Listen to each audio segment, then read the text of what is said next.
প্রিয় শিক্ষার্থীবৃন্দ, আজ আমরা অক্সিলারি ভার্বের সাথে মেইন ভার্বের সম্পর্ক অক্সিলারি ভার্বের সাথে মেইন ভার্বের সম্পর্কের দিকগুলো নিয়ে আলোচনা করব।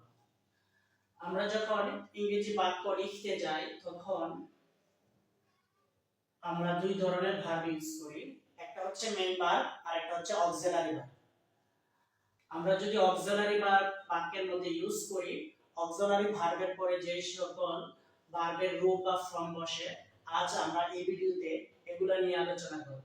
অক্সিলারি ভার্বের কথা বলতে গেলে প্রথমে চলে আসে বি ভার্ব। নিশ্চয়ই আমাদের জানা আছে বি ভার্ব হচ্ছে আটটি: am, is, are, was, were, be, being, বিন।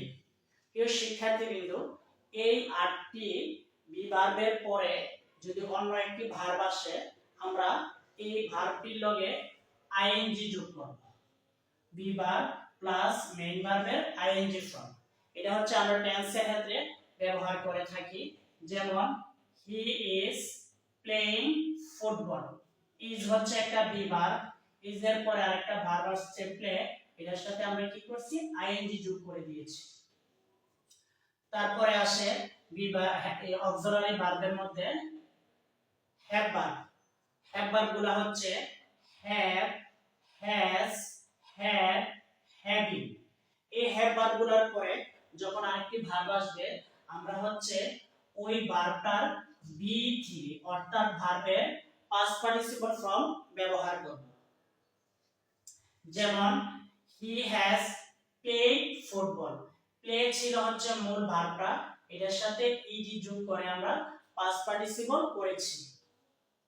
তারপরে অক্সিলারির মধ্যে চলে আসে মডেল অক্সিলারি।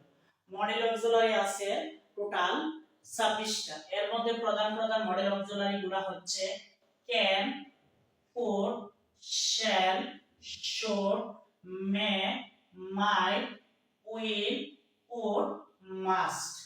এই মডেল অক্সিলারি ভার্বগুলোর পরে যদি অন্য একটি ভার্ব আসে, আমরা ওই ভার্বটার বেস ফর্ম বসাবো। অর্থাৎ ভার্বটার সাথে এস, ইএস, আইএনজি, ইডি কোনো কিছু বসানো যাবে না। For example, we can speak English. এই হচ্ছে একটা মডেল অক্সিলারি ভার্ব, আর স্পিক ভার্বটা হচ্ছে ভার্বের বেস ফর্ম। পরে আসে ডু ভার্ব। ডু ভার্ব মূলত অক্সিলারি ভার্ব। তখনই আমরা ডু ভার্বকে অক্সিলারি ভার্ব হিসেবে ইউজ করি যখন বাক্যের মধ্যে কোনো অক্সিলারি ভার্ব থাকে না। নেগেটিভ এবং ইন্টারগেটিভ করার সময় আমরা ডু ভার্বকে অক্সিলারি ভার্ব হিসেবে ব্যবহার করে থাকি। আর ডু ভার্বের পরেও মডেল অক্সিলারির মতোই আমরা ভার্বের বেস ফর্ম ব্যবহার করব। অর্থাৎ ডু ভার্বের পরে যে ভার্বটি আসবে তার সাথে আমরা আইএনজি, ইডি অথবা এস বাই এস কিছুই যোগ করতে পারবো না। যেমন he does not play the game. এই হচ্ছে একটা ডু ভার্ব। এরপরে আরেকটি ভার্ব আসছে, তাই আমরা ভার্বের সাথে কিছু যোগ করি নাই, ভার্বের বেস ফর্ম বসছে।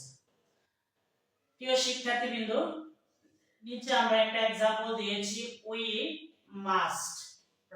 এরপরে কি রাইটিং হবে না রাইট হবে, এটা হচ্ছে তোমাদের জন্য আজকের হোমওয়ার্ক। তোমরা কমেন্টের মধ্যে জানিয়ে দিবে। আল্লাহ হাফেজ।